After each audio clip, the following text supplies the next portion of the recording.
11Alive News starts now.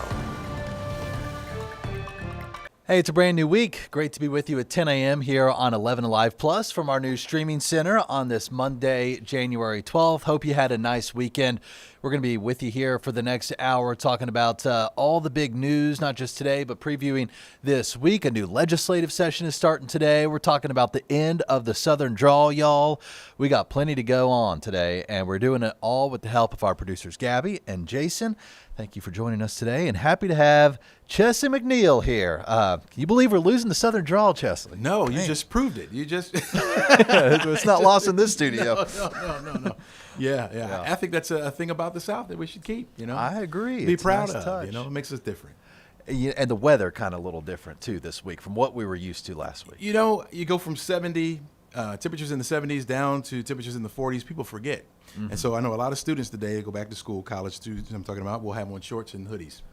Guaranteed. Guaranteed. But yeah, it's cold enough that you should have on your coat. We're talking about some very cold air, folks, that has moved into our area. We felt it yesterday, but we had those winds with us. Today, it's just going to be cold and sunny, so don't let the sun fool you when you walk outside. You can go outside with your shades on, but make sure you have a coat, hat, scarf, gloves, all that. You're going to need it. Had a couple clouds overhead, but they're thin clouds, so it's not going to block the sunshine. We'll have plenty of that all day long, but it's not going to heat us up all that much today. We're going to see temperatures only in the 40s for highs today. It's going to be a cold one out there. Again, mostly sunny skies for much of the day. We'll see those temperatures climb to around 48 degrees for an afternoon high. Got a little bit of a breeze. And where we have that, it makes the temperature feel a little bit colder out there. So again, that's why we're telling you to try to dress in layers as much as possible. A few more clouds working tonight. We'll wind up with partly cloudy skies. By the time we get to 7 o'clock, we'll be down around 41 degrees, going down to about 32 for an overnight low. So it'll be another cold start, but we rebound nicely tomorrow. Temperatures will be around 57 degrees. That's close to where we should be for this time of year. So I'm going to call that a slight warm up. But don't get used to it, Dan, because another cold blast is coming our way. In fact, we're going to have a couple of fronts that will move through the area that will bring in this cold air. Now, the question is, and I know you have this question, Yes. Is there any precipitation around while the cold air is in place? And that's what we'll be battling for the rest of the wintertime. We're going to talk about that in the 7-day outlook coming up. Okay. There is some precipitation around, but will it be around when we're warm or when we're cold? Oh, Just going to tease you that's there a a little bit. tease. Something for you to stick around and hear out. You know, it was a year ago exactly when there was a couple inches of snow on the ground That's right. here. That's absolutely right. I know you remember that. It could happen. So you're going to want to listen to this do. forecast All coming right. up. Yep. Chesley, thanks. We'll see you soon. got it. All right, other big story we're watching today is the start of a new legislative session here in Georgia. The Senate, the House about to be gavelled in, and there is plenty going on. They're headed back to the Capitol today to kick off the 2026 legislative session. Agenda is packed. We had our political reporter, Zach Merchant, on the show Friday talking about some of the bills he's watching for this year as they get ready for what should be a busy month ahead. And speaking of a busy month ahead, Zach is back. It's going to be a busy one for you and Faith Jesse, all the members of the Georgia Vote team. By the way, great show over the weekend. You were underneath the Gold Dome. You had some experts in place. Now, what are your big takeaways as you look ahead to this week? Well, first off, and this is not politics related, but just how quickly Chesley was able to get up and out of this seat and me to get into the seat. I think we should just acknowledge. I wish we had the big shot there. Back to politics. Yes. It is going to be a busy week. It's going to be a busy couple months. It's a 40-day legislative session, which you might look at and say, oh, that's a lot of time. Mm-hmm. Probably you look at it, though, and think, gee, that's not a lot of runway to do all the lawmaking that Georgia lawmakers will do or will try to do, will attempt to get done in this session. And there's a lot of sort of brass tacks topics we can talk about. I think we should start with this, though. There is politics and there's legislating. Sometimes they dovetail. In election years, which is where we find ourselves right now, there is a lot of expectation that those two things, those two factors could kind of butt heads a little bit. You referenced our show, the Georgia Vote was on location in the state capitol yesterday, and we talked with Republican strategists, Democratic strategists, we talked with the House and Senate minority and majority leaders, some of the top lawmakers in the state capitol. All of them in one way or another sort of nodded to or hinted at or alluded to the reality that politics and election year politics are going to play a big role this session. Democrats playing as the minority this year in the but House. The margin is narrowing. It's narrow, but still, how are they feeling going into this? Are they going to be able to walk away with any legislative wins being the minority? You know, I think if you asked them, and we did on our show, we asked a Democratic strategist, Val Sabak. She used to be the executive director of the House Democratic Caucus, so not an elected leader, but she's kind of running the show on the back end from the staff side. And she said, look, yes, the Democrats are the minority party in the House, in the state Senate. They don't control the governor's mansion either. But she said, and she pointed rightly to, in her words, she said, the margins are the closest they've been in a minute. Okay. And particularly in the House, that's kind of what she was talking to specifically, she made the case that with such tight margins, there is going to be more of an incentive for both Republicans and Democrats to kind of have to reach across the aisle a little bit, work a little more bipartisanly just to get bills across. Because you think in Georgia, especially in the House, it's not always a party line vote. There are some kind of split votes, folks who flip and buck from their parties sometimes. The Senate tends to be a little more ideologically driven. Okay. But one of the things that Republicans and Democrats were talking about was this issue of affordability. Right. We asked the GOP strategist on our panel, Stephen Lawson, kind of the same question we asked Val, the Democrat, and he said, I think we got to focus on this affordability issue too. You know, if we get lost in the politics too much, it's going to hurt Republicans. Well, let me ask you, how do Democrats and Republicans differ on making life more affordable in Georgia? What are the Democrats talking about? What are the Republicans talking about? And is there any crossover that you're seeing? That's going to be something I think we're going to need to tease out, and we're really going to have to wait for them to start putting some bills on the floor. Okay. Because House minority, House majority, Senate minority, Senate majority leaders. So some of the top Republican and Democratic leaders in both chambers helped set the agenda under the Gold Dome. All four of them in our preview interviews ahead of the session pointed to affordability. And you know, the question then becomes, okay, how do you define it versus how does the other party define it? And the answers were a little nebulous still. Everybody wants to bring costs down, right? That's what affordability is. You talk about lowering the cost of healthcare, lowering the cost of groceries. Republicans also talking a lot about cutting taxes. There's a split there. The Senate's more interested, at least at this early juncture, in cutting income taxes. The House putting a little more emphasis right now on trying to cut or limit the increase of at least property taxes.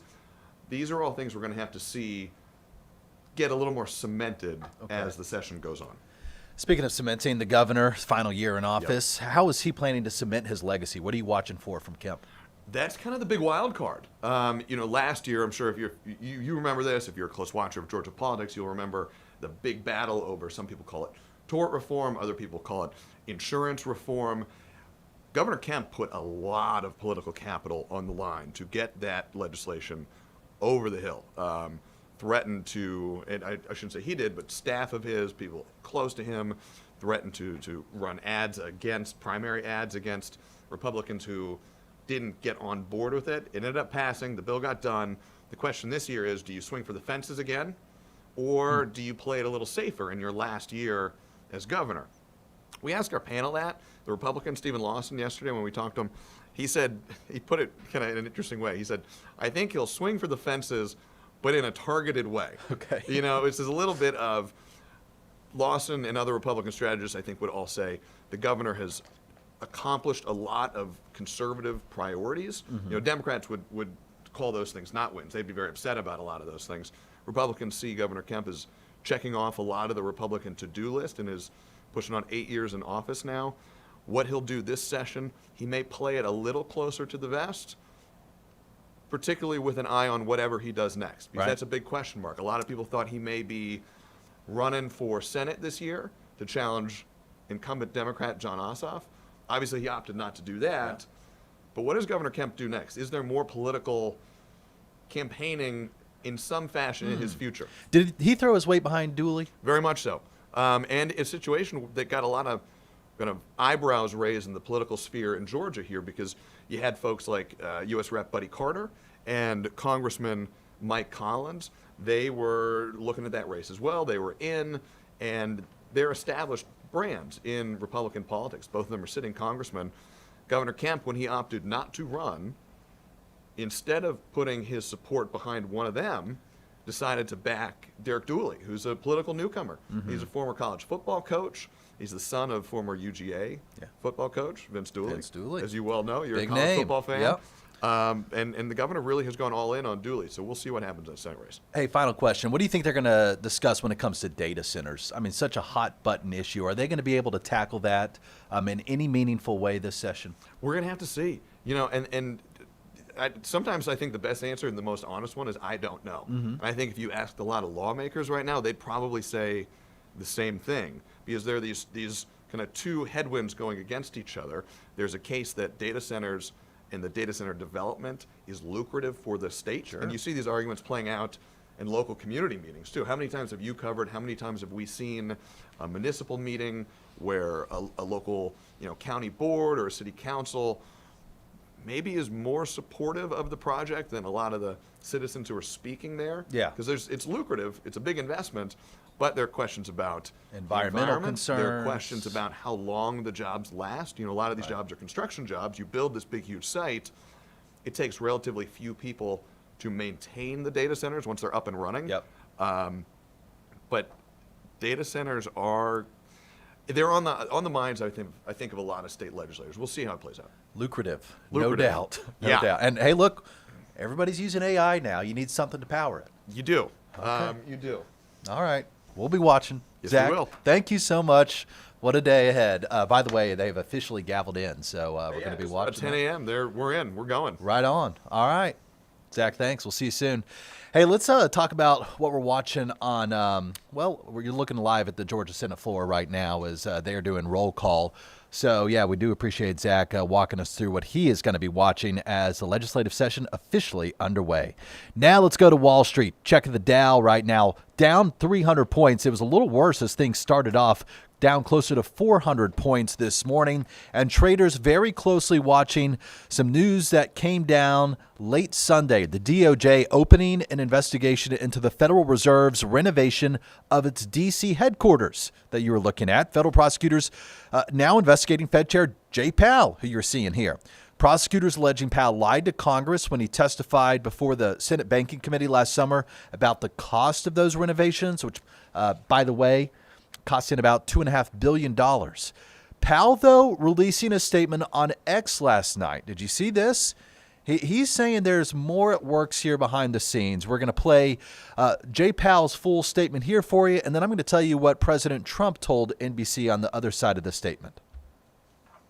On Friday, the Department of Justice served the Federal Reserve with grand jury subpoenas, threatening a criminal indictment related to my testimony before the Senate Banking Committee last June. That testimony concerned in part a multi-year project to renovate historic Federal Reserve office buildings. I have deep respect for the rule of law and for accountability in our democracy. No one, certainly not the chair of the Federal Reserve, is above the law. But this unprecedented action should be seen in the broader context of the administration's threats and ongoing pressure. This new threat is not about my testimony last June or about the renovation of the Federal Reserve buildings. It is not about Congress's oversight role. The Fed, through testimony and other public disclosures, made every effort to keep Congress informed about the renovation project. Those are pretexts. The threat of criminal charges is a consequence of the Federal Reserve setting interest rates based on our best assessment of what will serve the public, rather than following the preferences of the president. This is about whether the Fed will be able to continue to set interest rates based on evidence and economic conditions, or whether instead monetary policy will be directed by political pressure or intimidation. I have served at the Federal Reserve under 4 administrations, Republicans and Democrats alike. In every case, I have carried out my duties without political fear or favor, focused solely on our mandate of price stability and maximum employment. Public service sometimes requires standing firm in the face of threats. I will continue to do the job the Senate confirmed me to do, with integrity and a commitment to serving the American people. Thank you. Okay, those comments coming from Jay Powell, unedited there for you, played them in its full. Meanwhile, President Trump speaking to NBC in a phone interview last night saying that he had no knowledge of any investigation, and he said he would not use an investigation to pressure Powell. But a little more background and context for you here. The president has been pressuring Mr. Powell for years now to lower rates. Powell having to navigate the Federal Reserve through years of high inflation, through COVID-19, the entire pandemic. So a lot at play there. And now we're hearing from senators on both sides, including Senator Elizabeth Warren of Massachusetts and Senator Tom Tillis, a Republican from North Carolina. And Senator Tillis, who has since announced he is not going to run for re-election this year, so openly, freely speaking his mind, saying that he is opposing the confirmation of any nominee for the Fed, including the upcoming Fed chair vacancy, until this legal matter is fully resolved because, yes, Jay Powell also in his final few months as Federal Reserve Chair. So a lot to watch there, including the stock market down now on the Dow 275 points and counting. We'll be keeping an eye on that.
Hey, welcome back, everybody. A recent article in The Atlantic has people talking about, well, how people talk. It's called The Last Days of the Southern Drawl.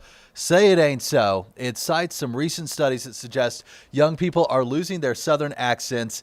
I'm joined now by somebody who first raised this issue years ago. In fact, John Forrest, an associate linguistics professor at UGA.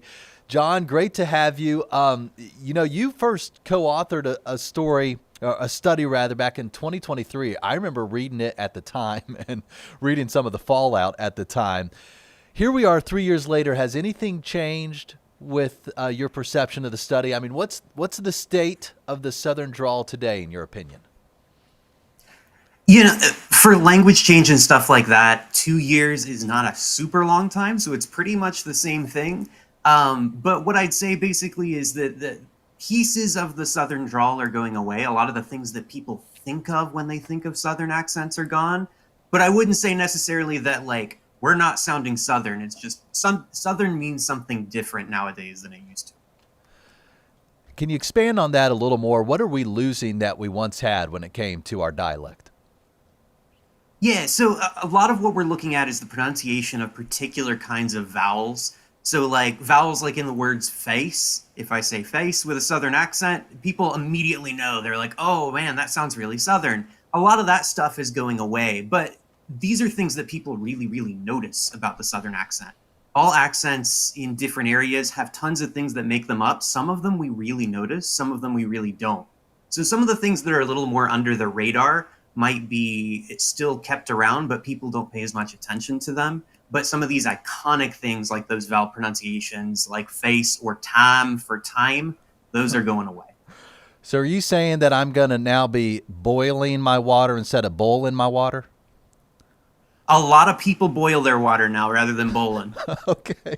Hey, look, you know from being at UGA, so many kids from the north are now migrating south to go to SEC schools. I mean, it's an astounding number right now. Are you starting to see that migration having an effect on the Southern drawl? So not that particular migration, but that's a good point to bring up. Not necessarily kids coming down to go to SEC schools, but the big thing that we've pointed to in across a number of studies by me and other people is that since like the 70s or so, a lot more people in the United States have moved to the South, right? Like all the Sunbelt cities are really big. They're growing more and more every year. And that migration in brings a lot of people who sound different than people in the South used to. When you have a bunch of people together like that, accents often change. It's what we call like dialect contact. So when people are around a lot of other things, they have ways that they might want to sound that are different than the traditional Southern accent. And that's a big impetus for a lot of the stuff that we see changing right now. Is that the same idea as code switching? Like how I might sound on air right now is going to be a little different from how I sound breaking bread with my family in Savannah over the weekend. It's related for sure, right? Like we know that like there are different ways to sound with different people, and that like sometimes it can be like friendly or like with my family, I might want to sound and have a Southern accent, but sometimes people are like, hey, if I'm in a professional setting, this may not be taken seriously, which is not a good thing, but is probably a true thing. And so people will code switch there, and that is some of the motivation for why somebody might want to say, hey, maybe I don't want to have certain kinds of accents ever, not just, in professional settings. I remember when your study dropped a few years ago. I was actually living in Virginia at the time, and we were talking about it on TV there. Are you surprised with sort of the widespread interest in this topic? Yeah, yes and no. Maybe quite as big as it is. That was a little surprising, but like often for those of us who study dialects and accents, people are naturally curious about this stuff. Every time I present my research, people are like, oh, this is really neat. I want to ask you questions about my family or where I'm from. And I think it's part of who we are. So that part, not surprising. I think it's really natural for people to care. For national news to pick it up, a little less common, but I appreciate it. Yeah, I mean, accent is part of our identity. What do you think is lost when we lose the accent that, we've had for generations?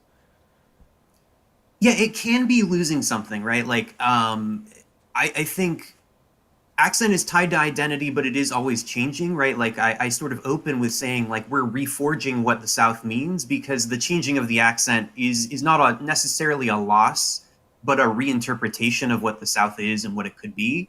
But we don't want to say, hey, well, this is something we shouldn't think about or keep around or record or anything like that. A lot of what linguists want to do is keep people's voices. We have lots of people's recordings who do have these Southern accents, and it's good to know like where we came from so that we know where we're moving. Is there anything the everyday Georgian can do to try to preserve the Southern accent? Oh, that's a great question. Preserve it. Like my take on this is always that preserve what you want to preserve about how you do things, right? Like I'll often sit down and tell people, like talk to people about like, what does it mean to you to be Southern? For some people, the accent is really important for that. For some people, it's not. For some people, it's like, well, the accent isn't it, but like, I care that I'm polite. I care that, like, I love sweet tea. I love biscuits. Like, culture is really broad. Accent's a part of it. But keep around what you want to keep around. I know a lot of people like have picked up y'all. That's kind of grown, actually. So that's definitely a piece of the South that feels like it can be maintained, it's got a new second life where it's stronger even outside the South. So that's one thing for sure. John Forrest, an associate linguistics professor at UGA. We'd love to have you back another time, or another time, as we used to say. Good to see you. Thank you so much, sir. All right, coming up next, we have Doug Turnbull in the house. Excited to have him join us. In just 2 minutes, we are talking about how you listen to music behind the wheel and what's the most distracting thing to listen to. Coming right up.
Hey, welcome back. Great to be with you on this Monday, January 12th. We are starting a brand new week, and what a cold start to the week it is. Doug Turnbull is here right now. A lot of people using the seat warmers this morning, and they're cranking up the music too. That's correct, yeah.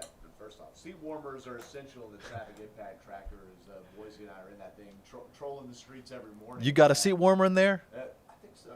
Okay. It's very warm in there. Actually, I need to check on that, okay? We'll But, get one installed for you. It's definitely essential, though, just to have the heat working in the Yeah. car, being out in the middle of it this morning. But yeah, a question crossed my mind when I read this article in theconversation.com.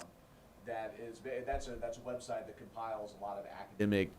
It's professors and such writing about basic topics as opposed to you or me. And this professor wrote about how music affects your driving. So we have a lot of time in Atlanta, some of the worst delay in all of the United States to sit in that. And so I spoke to this professor in Australia. So I had to speak to him around dinner time, Atlanta time, to catch him on the way to work. And here's what he had to say and what he told me about 20 years of study on the subject. University of Melbourne's Milad Hagani has conducted his own lab driving simulations and compiled worldwide research on how much of an effect our car music choice has. As a result of 2 decades of research into this, we know that if you drive under the silent condition, you will have lesser errors, you will have lesser risk of crashes, you will have better performance in speed control, and you will have better performance in maintaining the distance with the vehicle in front of you. So silence is the best policy, but he was quick to point out that music affects driving far less than texting, inebriation, or drowsiness. In fact, he says research has shown that playing certain types of music can make drivers more alert for a short time. And loud music only marginally affects driving, and surprisingly, We don't have any conclusive evidence that a general driver would change their speed as a result of driving with a fast music, unless you are a young, inexperienced driver. whom he said are always more impacted by external factors. As for the genre that does have the worst effect on driving, Aggressive genres such as heavy metal and genre of that category, they have been shown to nudge the driver towards not only higher speed, but overall a more aggressive and a more risk-taking style of driving. maybe call it heavy pedal to the metal. Doug Turnbull, 11Alive News. Nice. Yes, that was what I saw. Photojournalist Stephen Boise and I had some fun doing that. There wasn't a lot of B-roll of people listening to music, so he literally filmed me like picking heavy metal in Apple Music. Yeah, Okay. because that was the one. Okay, music overall is not going to affect anybody as much as he said, but as texting or inebriation or some of the other things that really send it sideways. But it's all about how much load on your brain something in your car has. So a conversation's okay, but a passionate conversation. All right, if you and your spouse get into a fight in the car, you're more likely to mess up driving. Best to pull over. Best to pull over or save it for when you get back home. Also, a conversation between yourself and the front seat passenger is more beneficial because they're going to more likely have their eyes on the road than if you're talking to someone in the back seat who's just staring at your headrest. And my wife always has her foot on the invisible brake when she's in the passenger seat. She is pressing that thing constantly. I've noticed I have that Chesley knows. sometimes. Yeah. I've noticed I've had that sometimes in our big SUV that's the traffic impact tracker because that thing is like so heavy, and sometimes we have to really woe down in Atlanta traffic, and I'll be mashing the floorboard there, but Boise's in control. Yes. What about when you listen to podcasts or maybe like an audio book? So, and I did ask him that specifically. Overall, the spoken word doesn't have as much pull on the brain as music does. But they did a study when they brought someone in to speak about financial or economic issues, which just require a little more decoding, I guess, that caused people in these driving simulators and labs to mess up more. And they brought in a college administrator who started talking about school policy, and people literally started crashing. No kidding. So, that's again in a simulated session. Yep. I mean, would that happen on the roads or not? But it's interesting. Interesting, no doubt. All right, so I'm going to be driving a little better if I'm listening to Beethoven as opposed to Black Sabbath. That's good. Very good. That's the takeaway? Yes. Yeah, Beethoven's Fifth, which has got some pep in it, all right? Hey, you a soccer fan? A little bit, yes. I respect it. How about that? We got the World Cup coming up, and I think we would all at least love the opportunity to go to one of these games. Yes. I entered my name into the lottery this morning. There's a lottery open through FIFA, and you can select like up to 4 tickets per game, and then I guess in like a month or so they'll draw a name out. Yeah. But you got to do it by tomorrow, Doug. Okay. I think my wife and I did that, and we got in somehow, but we got to hit the deadline. Yeah. So I bring that up because it all ties into mass transit. When the World Cup is here, everybody's going to be hopping on MARTA, or at least that's the way they're planning.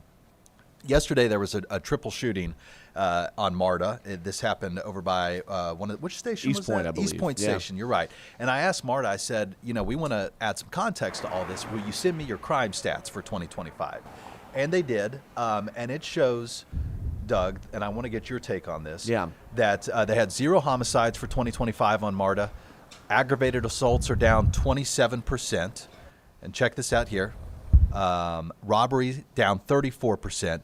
And overall crime, you see that number there at the bottom, down 29%. Wow. So the number's looking pretty good for MARTA as of last year. Yeah, that's I don't know if I want to say that's surprising, but MARTA has such a bad rap, and I think if we want to get people to react to this in a way or take it to heart, what you have to overcome if you want more people to ride it is people are, they get upset about delays and then about the reputation. So MARTA could have had 0% crime last year, but people thinking back to 5 years ago or some other time, maybe I'm just making that number up, when crime was worse, there's just this attitude especially people in the suburbs and stuff. Hey, I don't want to ride MARTA after dark, And I think no matter what the crime stats are, if you have there's a lot of vagrants on the trains, or you smell urine or weed on the train, some of the things that these that have a reputation, that's what they have to overcome more than just the crime itself. But this is a good start. I tell you what, I took it after seeing a show at the Fox Theater last month, and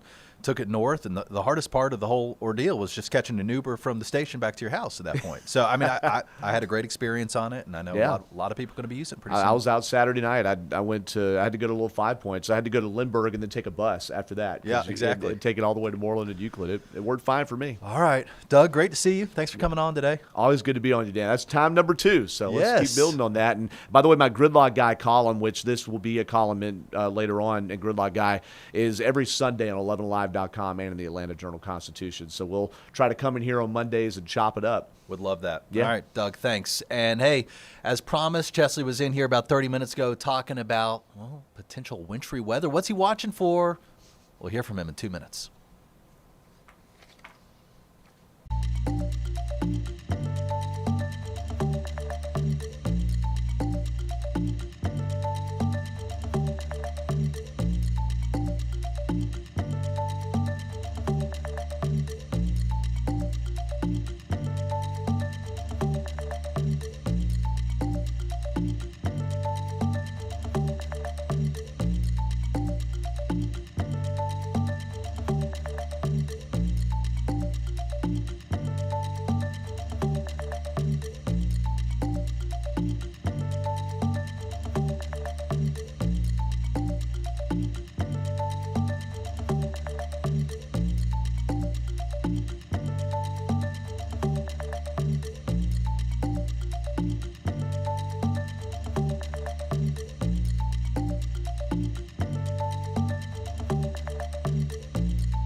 Hey, 1037, we were live with you here in the 11Alive Streaming Center for another 20 minutes or so before we toss things back over to the studio. Happy to be joined by Chesley McNeil once again in here. He was teasing ahead the potential to talk about precipitation and cold weather, and we all know what happens when that mixes. But we also got to talk about this weekend. What do you want to start with? Let's start with the tornado. Okay, Yeah. crazy. Yeah, January, not often do we see tornadoes. No. It's kind of rare, but I mean, it does happen every now and again. And we had one in Carroll County, an EF1 tornado. Winds got up to about 95 miles per hour, about a little over a mile as far as its path goes. It was up toward the down toward the Laurel area, and did some damage. A guy's barn was devastated. In fact, he said he had some dogs in there, and he saw the winds blowing and whipping it around, and so he ran out, grabbed the dogs, threw them over his gate, and got them into the garage. And so, fortunately, there were no fatalities. Good. No one really injured with these storms, although a couple trees fell down on homes. The thing about wintertime with winds like this is that we don't have a lot of leaves on the trees, and so the winds are able to whip through. But if you have a weak tree, that's easily to fall down. And so we had a lot of that going on with this particular system. You know what? It's a good reminder as we head into the springtime. Go ahead and make that plan. Know where you need to go. You're absolutely right. And, I mean, we'll be there before you know it. Yeah. I mean, the weather, the way it is now, warming up, cooling down, warming up, it's almost like we're in kind of spring now. And so I did want to show you the path of that Yes. particular tornado there. You can see, again, an EF1 tornado, those winds up to 95 miles per hour. And so a storm like that could do some damage. It's only a mile and probably only lasted about a good 10 minutes, but it was there. We saw the damage from it. It's gone. We got the sunshine in yesterday, and the winds broke out, right? It was very, very cold on the outside, and the cold air is still there. We do have a couple clouds overhead, but we're starting to warm up a little bit. We've had temperatures in the 20s starting off this morning, now in the 30s. You factor in the light breeze that we have, it feels even colder. You got some 20s out there. That's the way it feels when you expose skin. So we tell you days like this, you need to layer up. You got to put some layers around you just to stay nice and warm. I got a couple clouds overhead, but notice no precipitation coming out of those clouds, Dan. We don't have to worry about any precipitation with the air as cool as it is right now. But, well, got some things coming. All right, high pressure will slide to the east. We'll get back into a southerly flow. That's going to warm that temperature up a little bit. Cold today, but by tomorrow, notice how that green starts to come into the map there. That means temperatures will be in the 50s. I think mid to upper 50s, which is above our average. And then on Wednesday, cold front comes through and knocks that temperature right back down again. Another surge of cold air coming our way. We'll feel it by Thursday. I think that'll be the coldest day of the week. Temperatures will barely make it out of the 30s for highs. Friday and Saturday and Sunday, we're going to stay on the cold side. In fact, another front comes in on Sunday and knocks that temperature right back down again. And so we'll see some very cold Arctic air moving back into our area. So we got a couple rounds of it. Now, here's the thing. It's what Dan wants to know. Yes. I know everybody wants to know. Precipitation-wise, will there be enough precipitation or moisture in the air that will bring some snow or ice or anything like that? Our shot is with this cold front that's coming through on Wednesday, but it's only a 20 to 30% chance. What does that mean? Well, there's not a lot of moisture associated with it, and only a few of us would get wet, even if it was just rain. And so models are showing that the North Georgia mountains could see some mixing taking place, and I'll show you that on the forecast track model. Today, again, sunshine, we're fine, right? We'll see that again on Tuesday. I said Tuesday would be one of the warmest days of the week. And then here we go into Wednesday. Notice how the clouds move in first. That's ahead of the front making its way down into the area.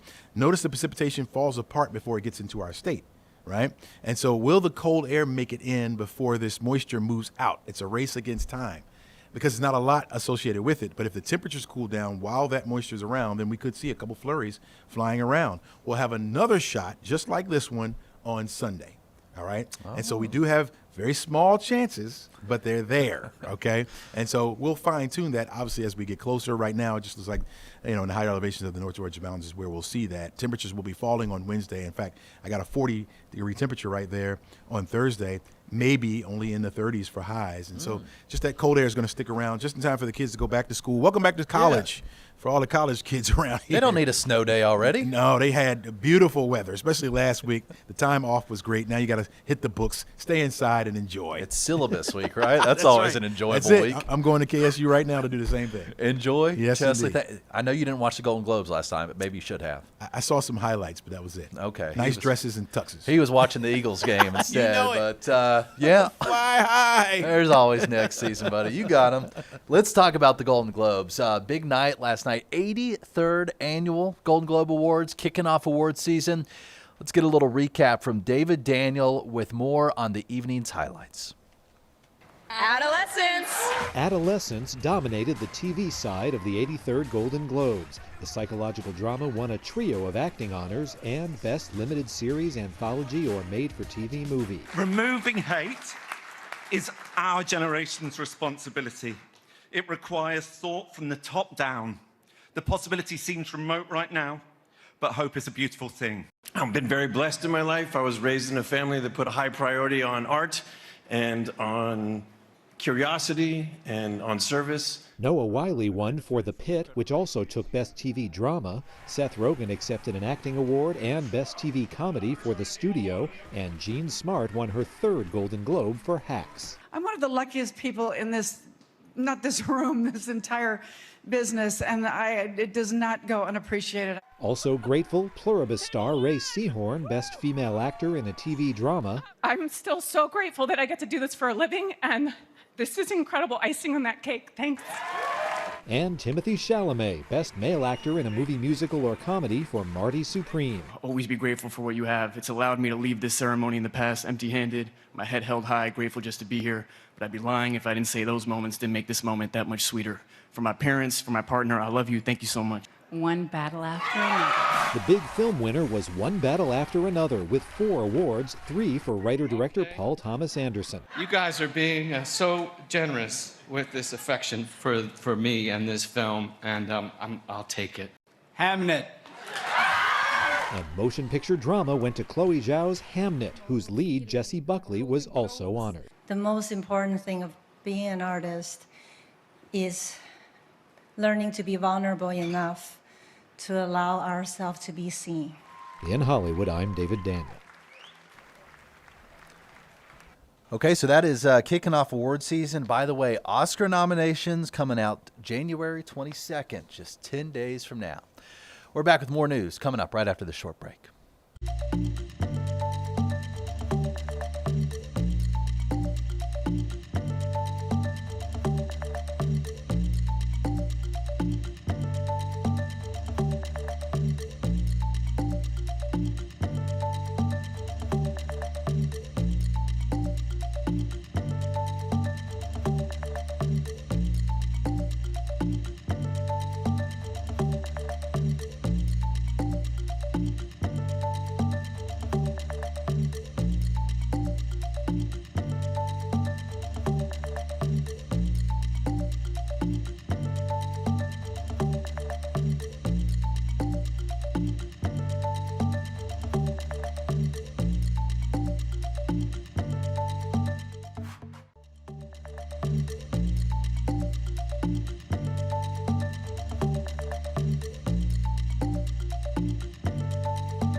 Welcome back to 11Alive Plus here from our streaming center. We are with you from this room for the next 15 minutes, and we are talking about Georgia General Assembly. They have officially gavelled in. This is a live look this morning from the Georgia Senate floor. They got a packed agenda for the next month or so. They're looking at proposals to cut taxes. We talked about that a little earlier in the show. Some even pushing to eliminate them entirely. We're talking about data centers, cell phones in high schools, so much more. And how about this? A bill to cap rent hikes on seniors. I'm joined in the streaming center now by our investigative reporter, Savannah Levin. Savannah, first time on the show. Great to have you here. Yes, I'm so glad to be here. This is so cool. I just posted on Facebook about how, I think at 11Alive we're really trying to meet the viewers where they are, and that's not always the traditional newscast that you see on TV. So this is awesome. I love this format. Well, the best part is because you do stories that really require conversation and going a little more in depth than just the traditional short, maybe 2-3 minute TV story. This is another one of those stories I think that requires a conversation afterwards. Yeah. I mean, you talked about a lot of those hot button issues that are going to be addressed by our legislature. Rent is another one. Yep. The cost of rent, the cost of living. Even during that break, you and I were talking about how expensive everything is. I mean, inflation. And then on top of all of that, where you live. And seniors specifically is what this bill is addressing, because a lot of those seniors are on a fixed income. We're talking things like Social Security payments. So this bill would cap the amount that a landlord could raise someone's rent at 10% over 2 years. So landlords would legally not be able to raise rent on a senior 62 and older who primarily relies on Social Security, wouldn't be able to raise it more than 10% over 2 years, which is still significant. It's not an insignificant increase, but the goal of that is to try to keep more seniors in their homes, because these legislators tell me that they are facing a lot of hurt from the seniors in their areas, in their districts, and they're hearing that these seniors are being evicted and facing homelessness, and so it's a real big problem. So I did this story, and let's take a look at it now. Here you go. This is where I sleep and live, in the living room. Cindy Ivy lives down to the penny. I count change every month. Her Social Security and disability checks are just enough to keep her in this Calhoun apartment, where she's lived the past 2 years. The cheapest option she could find after being priced out of her last rental. When I first moved in, it was $600 a month. That was in July. July of the next year, they went up to $750. Then July of the next year, they went up to $900. And that's just about my whole check. So I had to find a cheaper place to live. That's a 50% increase, perfectly legal under Georgia law, but impossible on her fixed income. What's the ultimate worst case scenario? Handing out tents. Because we'll be up under the bridge with the rest of them. State Representative Amani Barnes says that's what she's trying to prevent. We have senior citizens who are being evicted, and think about, let's humanize that and put your grandma or your grandpa out on the street. Barnes attempted to tackle the issue last year by drafting the Senior Stabilization Act, which would cap rent increases at 10% over 2 years for Georgia seniors 62 and older, whose primary income is Social Security. It never even made it to a vote. When I reached out to you, this bill was kind of in the graveyard. It's been dug up. It's been resurrected. We're pushing it. Barnes has now refiled the bill for consideration this session. Do you worry that if this passes, it just means landlords won't house seniors? We hope that's not the case, but just be mindful on how quickly you increase their rent and how much. That's what we're asking. Gets lonely. For Ivy, the fear of another rent hike weighs heavy. And I have nowhere else to go. So it is scary. There are annual cost of living increases for Social Security benefits. For 2026, it's 2.8%. I will get $32 on my check starting next year extra. Power went up, gas went up, my natural gas, the rent went up, my insurance went up, so there goes that $32. I don't even get to see it. Leaving no space. With my pillows and everything, I fit perfect. For more change. I just pray that they do the right thing. Savannah Levins, 11Alive News investigates. Yes, that little increase that you get from Social Security, 2.8%. I mean, that'll cover groceries effectively for most people now. Yeah, it's called a COLA adjustment, cost of living adjustment. And so for Social Security, you know, they have this adjustment every year because obviously inflation. And so it's meant to help offset some of those rising costs. But as you heard from Cindy there, I mean, $32 is what she's getting extra in 2026. That's barely covering the inflation increase for groceries, for her bills, let alone rent. And so when we're talking even 10% over 2 years, if this bill passes, the cap would be 10% over 2 years. Even that, the COLA increases wouldn't hit that. So this bill didn't pass last session. It's back. It's been resurrected, as we heard there. What's different this time around, and are they feeling bullish at all on this passing? Yeah, so I asked the representatives, the legislators who have sponsored this bill about that. I said, you know, what happened last year that it didn't even get to a vote? It didn't make it out of the House. It didn't make it to a committee. And I think that they said they had a lot of other priorities last session. And honestly, they weren't, you know, particularly bullish about it. It's just one of those realities that these legislators have to face, is that you kind of pick these priorities that you really have to try to push through, and it just didn't get the attention. Now they're saying this year they are really hoping to give it the attention that they need because of the increase of calls they're getting from seniors in their district who say, look, I'm homeless, I'm moving back in with my kids, I can't afford to eat, it's a roof over my head, or it's I eat. And you know, these seniors who are on a fixed income, it's one thing, you know, if you're a working professional adult like us, for instance, it is a pain for our rent to go up a lot. I was living in Midtown several years ago, and I think my rent went up $300 one year, and I said, see ya. But at least, you know, we are working, and potentially, in many cases, in some cases, people are getting raises that align with inflation. These seniors on a fixed income, that is not the reality for them. There's nothing they can do to earn more money. And you bring up an interesting argument in there that the rent caps might have landlords saying, well, I'm not going to want to rent to a senior. I mean, are there not discrimination laws out there that could prevent that? What are folks saying in that regard? Well, I would imagine, and this is kind of my interpretation, but that would be pretty hard to prove, because landlords do have discretion on who they rent to, and they could come up with any other number of reasons. But that's why I asked that question, because it would stand to reason, right, that if you put these caps for seniors specifically, that a landlord might say, well, okay, if I rent to someone who's 62 or older on Social Security, that means I am, stuck in this position in one way. And I also asked Representative Barnes, do you have to balance the people who are also making money as landlords? And she said, yes, there are also seniors who make their income that way. So it is a really hard thing to balance. I do think that the tough pain point in this bill will be the seniors specifically. It might make more sense to do rent control for everyone, which is kind of rare. Some states have it.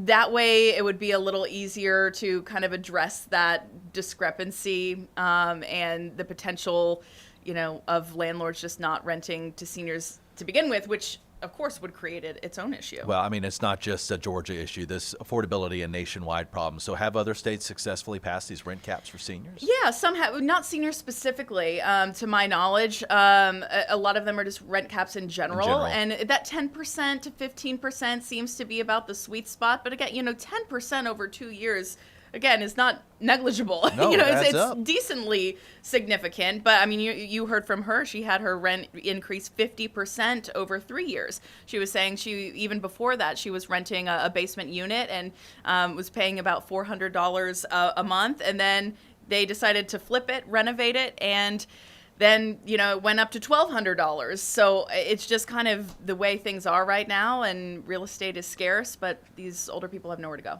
All right, I know you'll be watching this closely. I mean, could we know in just a few weeks where this is headed? Potentially. I mean, if they're going to be as dogged as they say they're going to be about this bill, we could see movement pretty early. I mean, they filed it on the very first day of session, so we're definitely interested to see where it goes. All right, Savannah Levins, thank you so much for your time. And we'll be right back after this short break.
Take a live look at the Georgia Senate floor. They have officially gavelled in. Another legislative session has begun in Georgia.